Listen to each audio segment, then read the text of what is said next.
So, do you know what is wild? What is wild is the fact that I have built a business in another country. I've been running that business for over 4 years. I even wrote a book about how to build a business abroad. And still, to this day, I struggle with this sort of need or desire for external validation. It's a problem that a lot of entrepreneurs face, a lot of creatives face. And today we're going to talk about what you can do to get over that challenge of needing external validation. Stay tuned.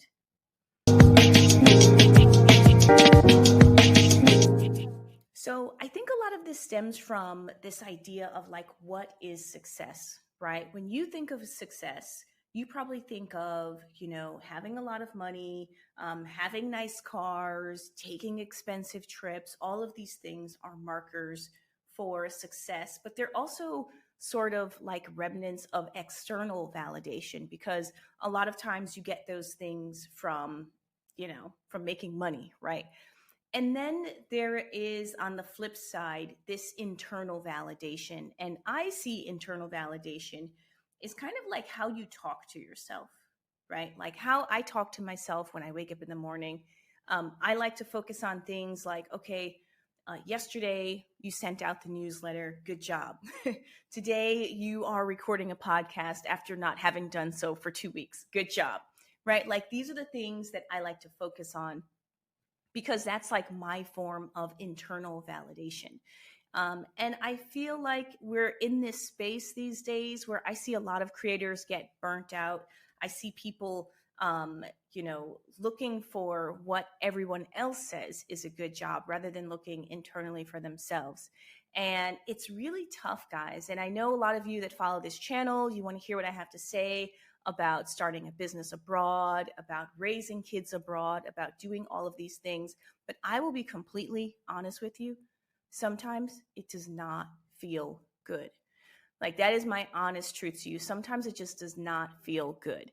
Um, Everything that I talk about raising kids in a foreign country, right? I talk about like this lifestyle where you're so far away from home, and a lot of people romanticize it. But the reality is is that it is challenging. It's challenging to be apart from your family for so long. It's challenging to miss Thanksgiving and to miss Christmas the way that you used to celebrate it back home. But for me, what has worked over the years is this idea of I know where I'm headed and what I want to do. And that's my compass, which is internal validation. So I'm going to talk about that today in the context of what you guys might be facing and what you may be doing. So, first off, a lot of entrepreneurs struggle with this because we see what entrepreneurship is like on the news, on TV, on Netflix. There's so many shows where like somebody's, launched a business and they've, raised like $200 million and they've gone off and they've, built these amazing teams, etc. You might feel like that's what success looks like, right? Because you're using that standard. Success looks like a big raise, meaning funding. Success looks like basically people who have everything that they've ever dreamed of materially. But what does it really mean in terms of success for you? And I think that's a question that a lot of entrepreneurs kind of avoid. And it's easy to avoid it, guys. I'm not throwing shade, right? It's easy to avoid it because you want to build something where you are recognized as being successful. But the reality is that everyone's success will look different. I know for a lot of people, particularly women, their success means, okay, well, I get to do drop-offs in the morning. I get to do pickups from school, right? And that fulfills them, that they feel successful in that way. Maybe they had parents that never did that. I know growing up, like, there were times when my mom would go grocery shopping and she'd be like, okay, this is what I've purchased for the week.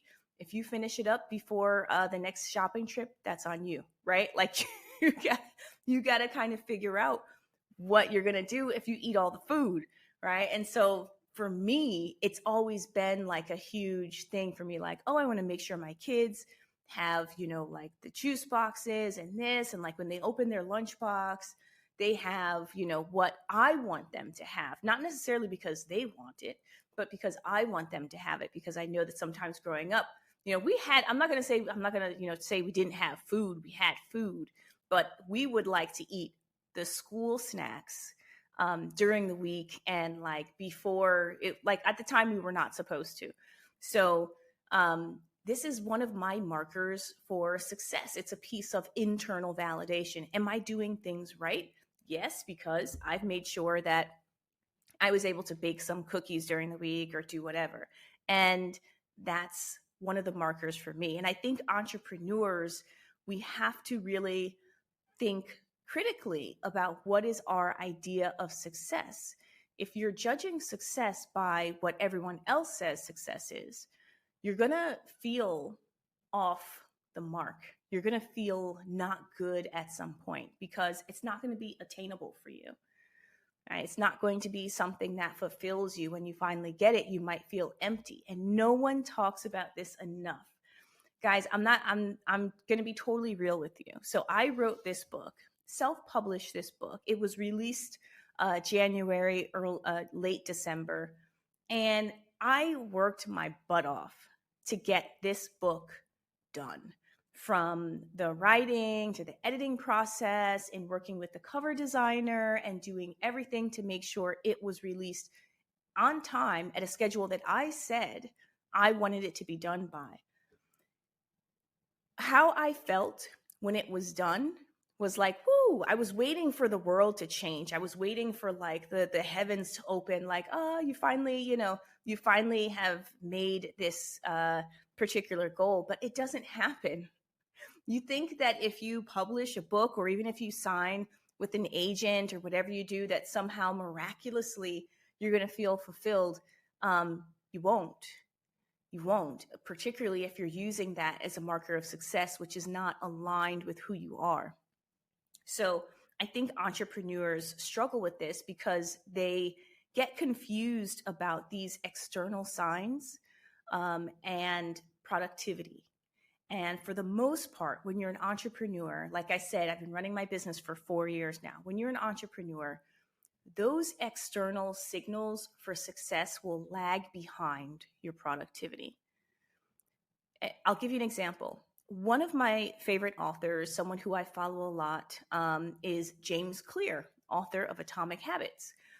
And, you know, sometimes we do like to throw shade or salt on what someone else is doing, and like, oh, how did they get there? How did they do that? How come he's so successful, right? So I go over to his blog, and I've done this before. And I'm like, what are the best practices that he's putting in place? How did he grow such a massive mailing list? How did he grow like so many followers? Do you know that this guy has consistently for several years posted his newsletter on his website? And when I tell you it's consistently, I mean every single week, the same day of the week for years on end. It is there. You can go check it, right? And I was like, here I am, right, trying to like do all of this stuff. And you want those external signals, but you're not going to get it without consistency. And so another piece of information I would say is that while you're looking for those external markers, you have to check, like, are you being consistent, right? Are you following through with what you said you're going to follow through with? Because if you're not going to see those external signals. And I'm guilty of this myself, which is why I say it, which is, if you're not being consistent, you can forget about seeing those external signals because they won't come, right? I started this YouTube channel years ago. I had no idea what I was doing. I was posting sporadically, yada, yada. And then in January of this year, I said, you know what? I'm actually going to care. My goal is to I had a goal of hitting 1,000 subscribers. Then I had a goal of monetizing. So we've hit 1,000 subscribers. I'm not yet monetized.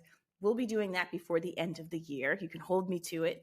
But the point is that if you don't pay attention to something, and if you're not consistent about something, then it's not going to happen. For sure, it's not going to happen. And that's, you know, that's just the reality of what we live in. And social media doesn't make it any better for us. because you see a lot of people doing these great things and you're wondering, how come I can't get there? How come I'm not there? Well, it's because you haven't focused on it and you're not consistent about it. And just like when people say they want to lose a certain amount of weight, you have to focus on what you're eating. You have to focus on how much you're exercising. You got to take a log and track all of that stuff in order to get there. And I think sometimes as entrepreneurs and creatives, we may feel like the world is beating us down, but when you really look at what we're doing, this is, hey, for me too, I'm talking to myself too. When you really look at what you're doing, are you really being consistent? I don't know. I think a lot of us needed to hear that message because, we do struggle with it for sure. And another thing I'll say before I move on to my next point, this idea about, how we struggle with this as creatives and entrepreneurs.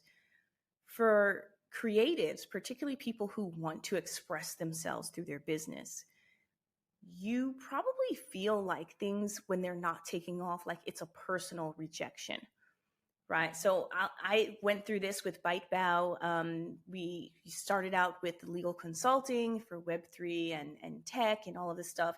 And for a while, I was getting, really great clients. Things were great. Then the market took a dip. Client flow slowed down. And I'm like, hey, what's going on? Why are people not hiring me? Why am I not getting more inbound? Well, it wasn't because people were rejecting me. It's because I wasn't focusing on marketing. I wasn't marketing. I wasn't doing sales. I wasn't doing any of that. And, hindsight is 2020, but looking back on it now, I cannot blame the market for the downflow in deals. The problem is that I wasn't marketing. I wasn't doing sales because I don't like to do sales. I don't like to do marketing. But as a result, my business suffered. So I think that's something that, guys, you really do have to focus on. You got to take a look at what you're doing and you have to be honest with yourself. Like, is this what I'm doing actually going to make a difference in me meeting those internal validation markers, not external? So I mentioned this internal validation, and a lot of you guys are like, okay, Jamelia, so what is internal validation? Is it something that you say to yourself? How does this work? And I think this is all a piece of this idea of mindfulness. So mindfulness, what does that look like? It can be meditation. It can be times where you're just silent during the day. It can be journaling. All of these things are a practice for you to get in tune with what are you actually thinking? And trust me, it sounds so simple, but most of us, to be honest, guys, most of us really don't do that during the day because we're distracted with social media. You have 101 things going on. You're moving at a crazy pace. Your life is hectic and busy, and you never stop to put down the phone, to turn off the screen, and to think, how do I feel right now? What kind of thoughts am I even telling myself about my business? Do I feel bad because I just launched something and it failed? Do I feel bad because I'm writing a business plan and I'm unsure of whether it will work or not? Do I feel good because I have this great idea in my mind, but I feel hesitant about launching it? All of these are part of mindfulness. And I submit to you that if you pause and you start to really identify these feelings, and then, the next step is to write them down, that's a huge plus. And internal validation, when you write those feelings down, and if a negative one pops up, you address it and you say, oh, well, I feel bad about the way that I launched this particular product. And then you start to ask, well, why do I feel bad? Well, what can I do better next time? Well, how am I going to do better next time? All of these things, it will really make a difference. And part of the issue is that as entrepreneurs and creatives, we're kind of disconnected from how we feel. And I think that's something we really need to change. This internal validation, it's got to come up some kind of way, because sometimes the feedback that you're telling yourself, it's not even true. It's not even true. Like in that moment when my deals were going down and the clients were not flowing in as fast, I was salty. I'm not going to lie. I was salty.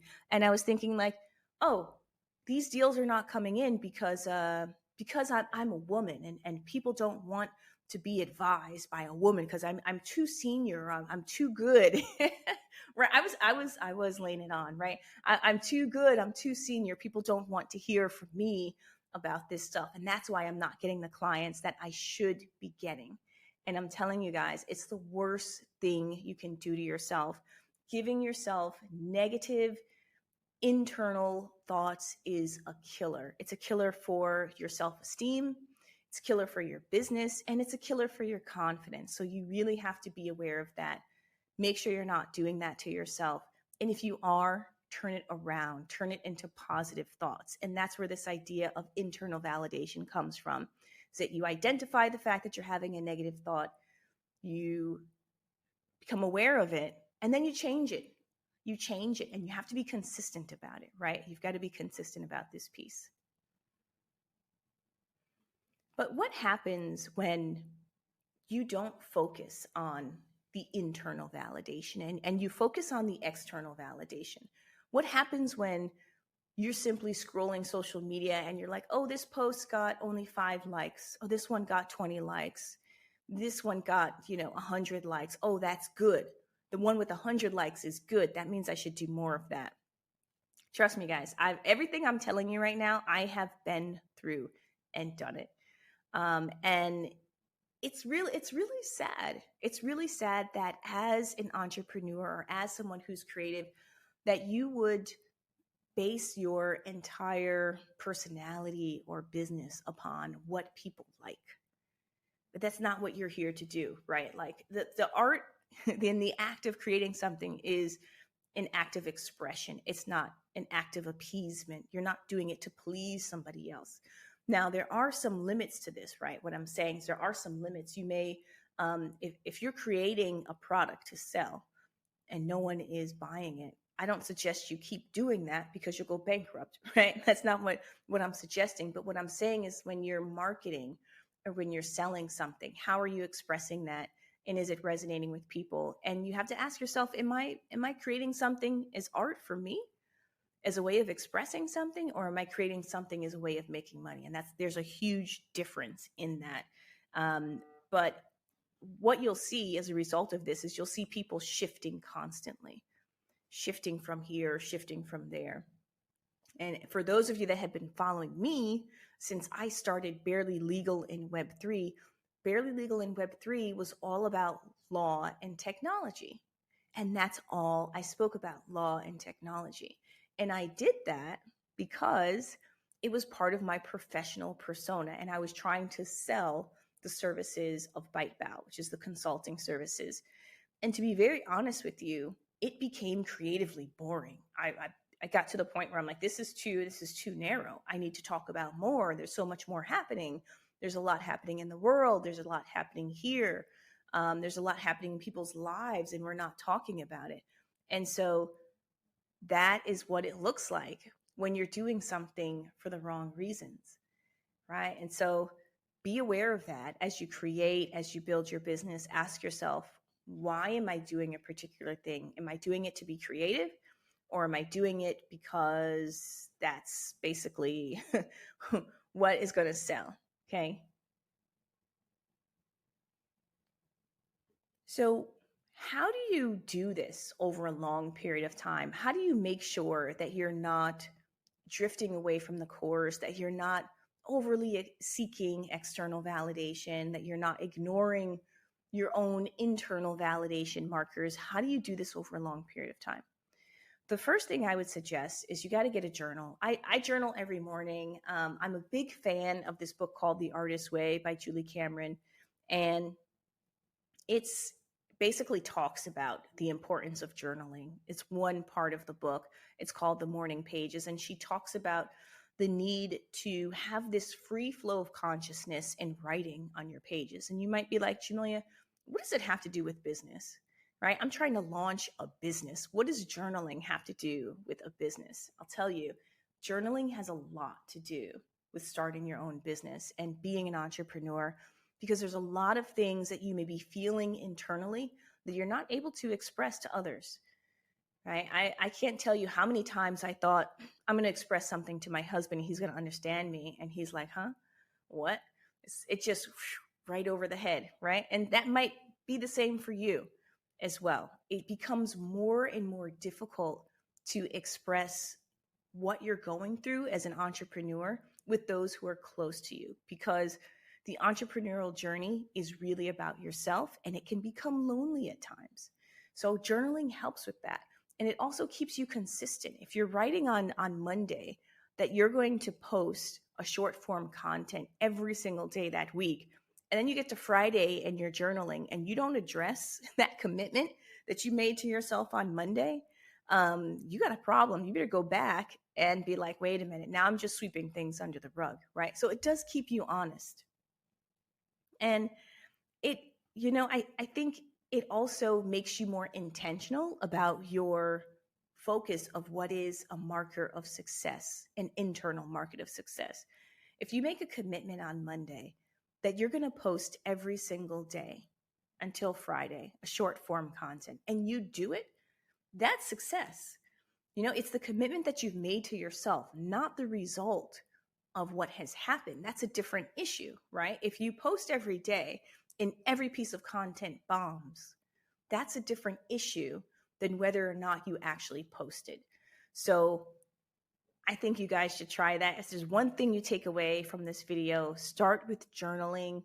You're trying to distinguish between what is external validation, what's internal validation. Start with journaling and really start to write out these challenges that you're having in your business, your need to commit to things. And even if it's not about business, maybe you have a plan to move abroad and to start a family abroad, or to build a business abroad, right? Start with your plan and start talking out those feelings. Make sure you are super clear about your why. Why are you even doing this? Right? If anyone has to understand and believe your motivations, it's you. So, final words for everybody that's watching. First of all, I want to thank you for watching this video. As you guys know, this content is really coming straight from the heart. If you haven't signed up for the newsletter yet, make sure you sign up. The link is in the description below. It's the Arbitrage Mindset. And I send out mailings every Tuesday about this journey of building a business, growing your wealth abroad, and just really this expansion of who you are. So make sure you sign up for that if you haven't done so. Be great to hear from you in the comments. I would love to know, what one thing are you going to do to put into practice, distinguishing your internal validation from external validation markers. All right, guys, take care. Thanks for watching, and I will see you next time. Bye-bye.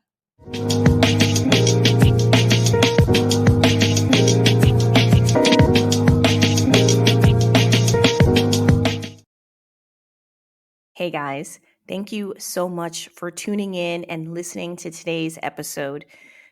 I appreciate when you guys tune in and the time that you take to listen to the show and support us. And I have one thing that I'd love for you to do that would really help us out, which is rate the show. If you've enjoyed it, make sure you rate it. You can do it on whatever platform you're listening on. That would do wonders for us. And if you really want to be a super fan and really support the show, there's a link below that you can support us and donate a small monthly contribution, which allows us to continue to create great content for you. Thanks so much again. Appreciate you, and see you next time.